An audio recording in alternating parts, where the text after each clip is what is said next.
everyone, welcome back to the Old School RN. Today I'm going to do a long overdue video about Beverley Allit. I think I mentioned this a few months ago, but it needs to be stated, I think, because I've seen lots of reports in the media, social media and the mainstream media, comparing Lucy Letby with Beverley Allit. And like anything, if you're comparing and contrasting, there are going to be some similarities in terms of the case, but there's also going to be lots of differences. And I have to say, whilst researching this, the differences are as clear as night and day. So let's get into it and let me highlight what's gone on. Now, I was a staff nurse when Beverley Allit's case was on the news. Back then there was no social media. I was working as a staff nurse stroke junior sister in intensive care, and I remember seeing this on the news. I couldn't believe it. It was like the first time I'd ever heard of somebody doing something like this. But if we look at the facts of the case, there were so many things wrong, things that should never have happened, that it's not surprising she was placed in the situation she was, unsupervised, when she shouldn't be. So let's go back. Beverley Allit is now 56 years old. I believe she's being held in a general prison. I've not seen which one, but she was held in what they used to call, the old term for it was criminally insane. Obviously the wording has changed now, but she was in Rampton Psychiatric Hospital based in Nottinghamshire, and she was given a sentence of around 30 to 40 years with parole being offered, but subject to psychiatric and psychological review. Now, Allit, when she committed her crimes, was in her 20s. Her past is quite sketchy, but the red flags are there. Like with anything, the benefit of hindsight is a wonderful thing. It's so clear. You can see those red flags. But even looking at this with 1992 eyes, there were still things there that were completely and utterly wrong. So, Beverley Allit used to work as a barmaid in her local pub. She was brought up in a village with her mum and dad, who had jobs like housekeeper, etc, etc. They were a nice family. She had brothers and sisters, and as far as we're aware, there's no issues with them. Now, Beverley had boyfriends, and one in particular, she committed assault against, domestic violence. She was verbally humiliating him. It's believed she assaulted him physically. And they were engaged to be married, and then it ended. It was broken off because of her behaviour, I would imagine.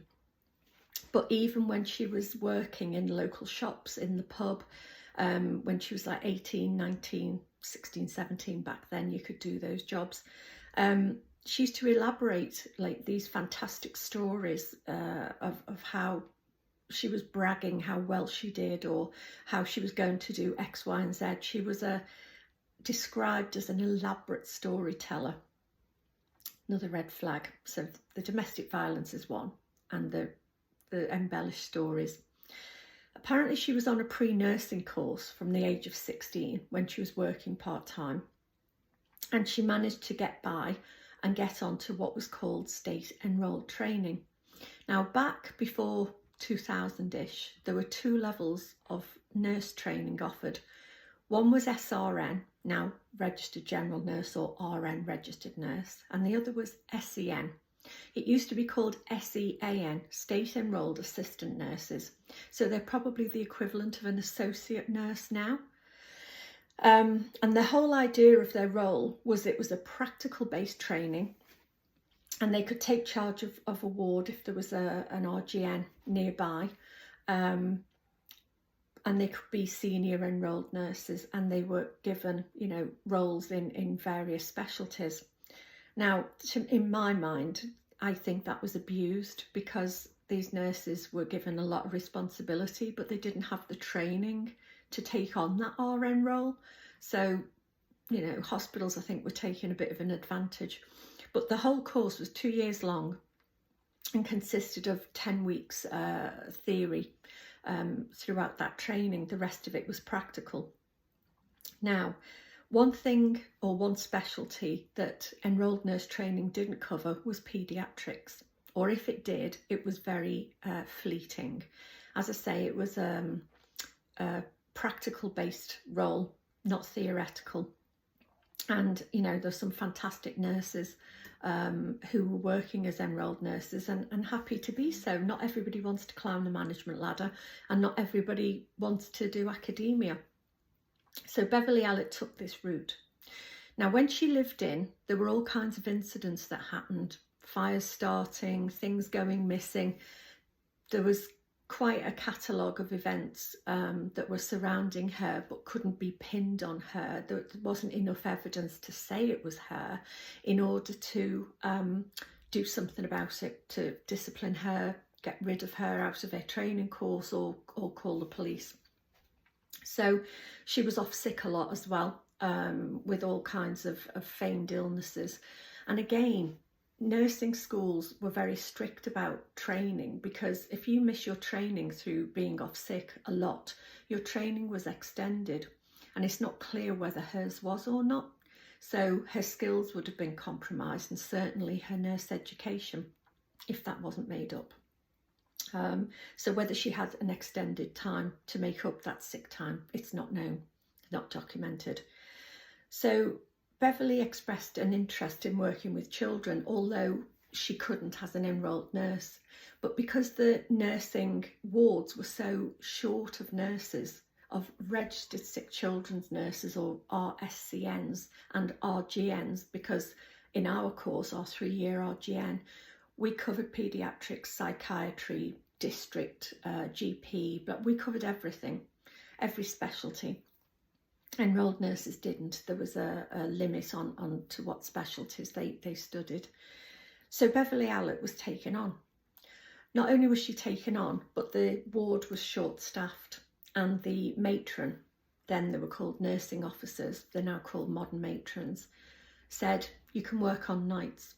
Now, to work on nights, you're relatively unsupervised, because there's often less staff at night, there's often less facilities at night, and you're working on your own and using your own initiative on nights. So basically, she was a loose cannon. She could get away with whatever she wanted to do, which she did. It took her around 56 to 59 days to pick up on her horrible acts on these children. And she was literally not found out because she was on night duty, so it wasn't easy to join the dots. So over that 50 plus days, it was noted that children were having cardiac arrest. Now, this is relatively rare in children. If children have any kind of arrest, it's normally respiratory. The heart follows the breathing stopping. But these children were having cardiac arrests, or near cardiac arrest, called peri-arrest. And it was found on some of the babies post-mortem. Just to warn you, it's a bit upsetting. So stop now if you need to. That these babies had petechial little tiny pinprick bruises to their mouth, their nose, their mucosa, etc. And foul play was suggested. So over time, there were other incidents that happened. Babies were collapsing because they'd been injected with too much insulin intravenously. Other substances were injected, such as neat potassium, which causes the heart rhythm to go haywire and to the heart to stop altogether with certain doses. So all these kind of issues were going on, and it was pinpointed via the off-duty that she was the common denominator. Now, this same method has been used for Lucy Letby's case, but I'll come to that after this. And it's okay to use something like that as a template from another similar issue, but to then say A has caused B because you've used that template of, oh, Lucy was on duty, blah, blah, blah, so therefore this must have happened because of her, is quite a dangerous conclusion to leap to. So Beverley Allit was interviewed, and it was noted her past sort of caught up with her because people came forward that she'd acted weird. She was suspended for a time. She went to live with a friend and her mum, and the friend and her mum had another child in the house. It was her friend's little brother, and this little boy was found to have burns from bleach and things like that Lucy had put in his bed and covered on his clothes and tried to set fire to things, and sort of the parent and her friend sort of put two and two together and thought, this is weird. So she was ousted out of the house and it was reported to the police. Her arrest followed. Obviously the dots were joined, and she was seen by a forensic psychiatrist and a criminal psychologist, and the diagnosis of Munchausen's by proxy was made. Now, Munchausen's by proxy means that something happens to another person. That could be a caregiver and an elderly person, it could be a parent and a child, any kind of combination where there's a power indifference, so somebody caring for the patient or another vulnerable person, and that person's exhibiting symptoms, and the person perpetrating that is using it as a means to get some kind of gratification. Very odd, very bizarre. So she was diagnosed with this, and she went through the court system and was found to have murdered 4 children and attempted murder of 3. Now, when it came to sentencing, there was a bit of a hoo-ha in the public domain because she was sent to a secure prison, a psychiatric prison, so Rampton, and people used to say, oh, it's like a holiday camp in there, they do art, they have their own bedroom, they do this, they do that. It's not like regular prison, she deserves to be punished. But obviously the powers that be and the professionals involved deemed this to be appropriate for her. So she was incarcerated in Rampton approximately until 2023, and she was eligible for parole, and that was turned down. Now she's eligible for parole again in 2026, so whether she gets out then, you know, at age 57, 58, who knows. With a psychopathy or this kind of diagnosis, often the symptoms are less prolific as these patients get older, but given what she's done, why they would let her out, I don't know. It's in higher hands than mine, and more powerful hands than mine. My personal view is I wouldn't let her out. I'd let her serve her time in there forever, because, you know, if you can do that to children, you can do anything. So yeah, she deserves to be supervised, shall we say. So literally the patterns of Beverley Allit's case compared to Lucy Letby's, let's just have a look at this. So, Beverley Allit, the difference between her and Lucy Letby immediately is Beverley Allit was an enrolled nurse, Lucy was a registered nurse, and she did extra training at the Liverpool Women's Hospital in special care, or NICU it's called, care of the newborn. So that was ventilated babies, babies on CPAP requiring life support, high dependency babies, and babies who required supervision and maybe oxygen. So they were different levels. Level 1, level 2, level 3. The differences with that and the way that Countess of Chester Hospital changed the status for admitting babies at level 3 is a bone of contention, and is you can read up about that. It's very political, shall we say.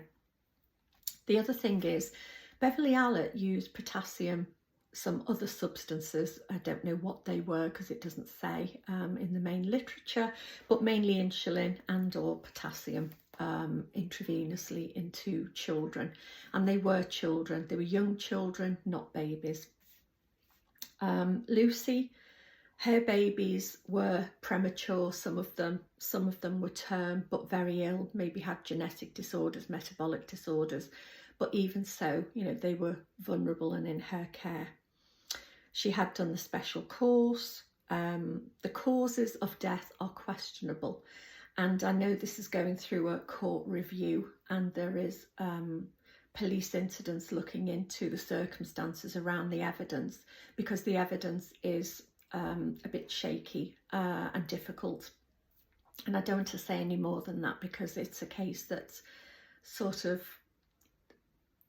ongoing, shall we say, or re-examined. So yeah, so there's other evidence that's coming to light, and other circumstances that have maybe not been reviewed or looked at in her first case. The politics of the hospital, very, very to the fore with Lucy's case. The attitude and the behaviours of the management, the attitude and behaviours of the hospital management team, the clinical nursing team, from what I've read, is, yeah, a tad unprofessional at times. It just seems that she's been thrown to the wolves, and the whole case is a mess. It's a bit of a minefield and a mess, and what was presented at the court isn't what the public are seeing. There were things, documents withheld, there were emails withheld, there were witnesses that weren't called for Lucy.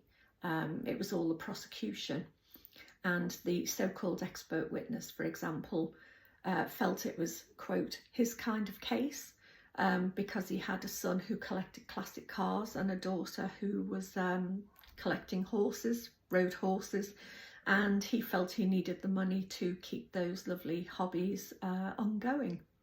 So he wasn't exactly objective, and his qualifications in neonatology were questionable.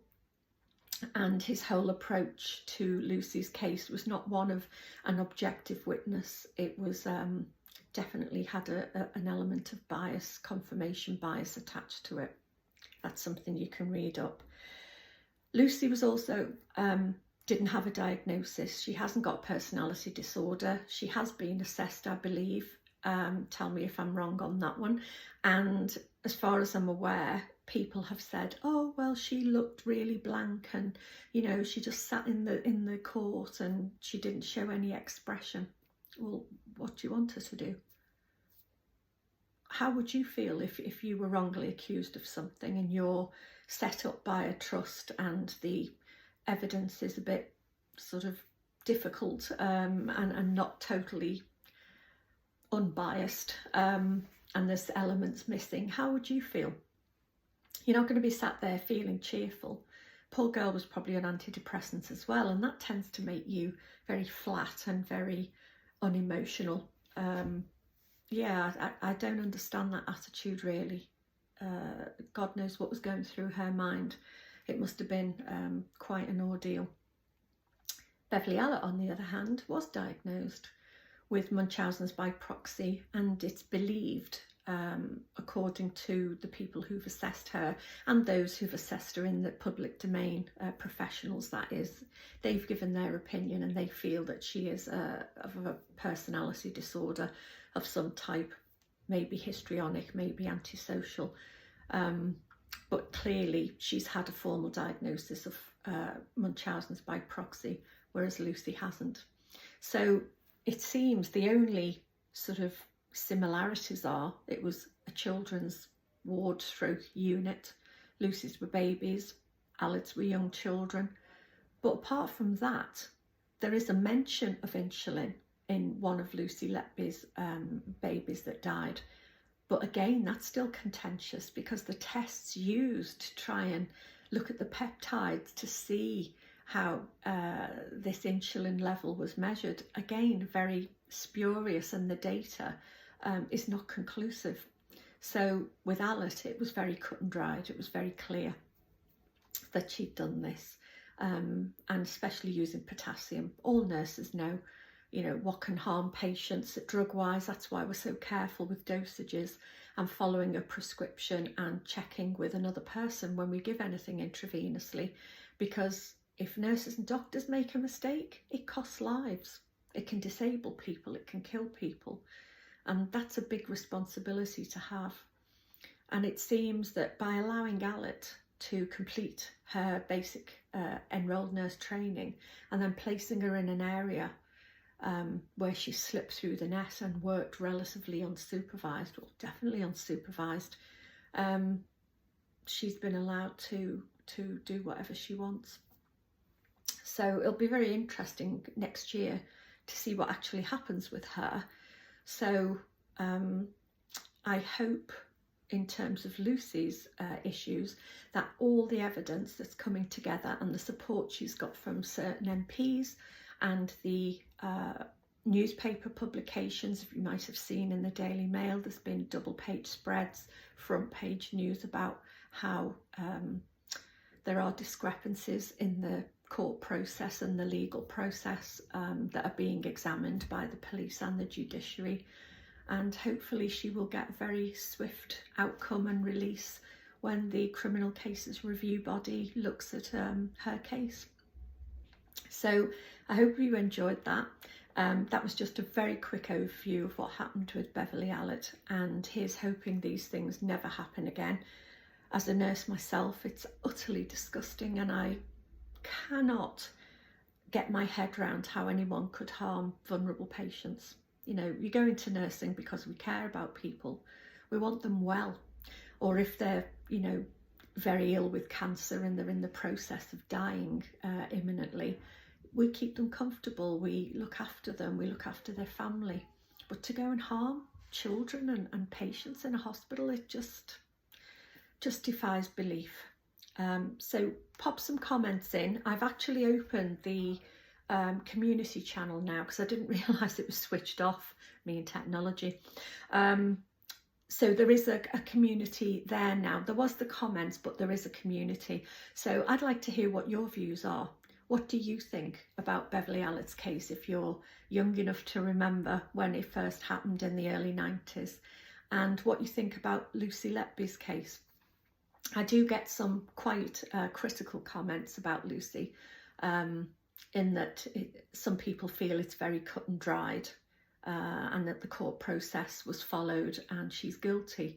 No, I think sometimes the court processes can sometimes get it wrong, and things can be missed and evidence can be lost or not included, or circumstances change, whatever.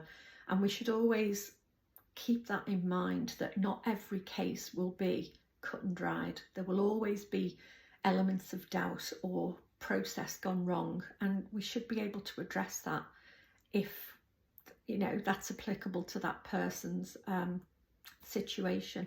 And I think Lucy's case really does need to be re-examined, because there are just too many errors in there and too much poorly expressed opinions from medical people that were not included in her documents, and so on and so forth. It's very interesting. Have a look at it in the wider context and have a look at what experts think. Okay, thank you for listening. Put a like in and please subscribe, because the YouTube algorithm depends on when people interact and like. They sort of prompt us as content creators to ask our audience. So yeah, please do pop comments on. I love reading them, and I love listening to different opinions. They don't always have to agree with mine. I welcome them anyway. It's nice to have that freedom of expression, as long as it's polite. So yeah, drop me a comment, and thank you for listening, and I'll upload another video because I've got a few things I want to discuss with you about the private sector. Okay, take care.